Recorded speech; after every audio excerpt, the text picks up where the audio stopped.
is the most valuable company in history, and it dropped by nearly 5% after the numbers hit the wire last night. That is the equivalent of $250 billion, the size of the Greek economy, the size of the New Zealand economy.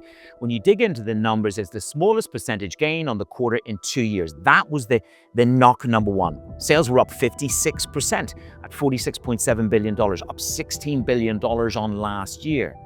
The data center business, came in at $41 billion, a tiny miss on the estimate, but up 56% on last year. The flashpoint, the point of consternation is around China, geopolitically or at a corporate level.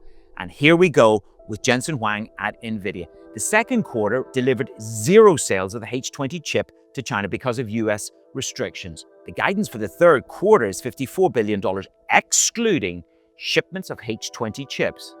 That's the equivalent of around $5 billion. But what if this narrative shifted? What if there is resolution and the deal with the US government to allow them to ship H20 for a payment of 15% is done and inked? The issue is it's not been rubbed yet. That is the language on the call.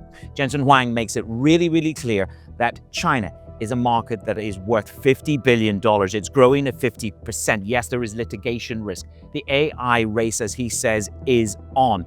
Despite the warnings from MIT reports in terms of what AI will do for your business, despite some altmen saying that there is a bubble, Jensen Huang and Nvidia delivered you a record quarter without China.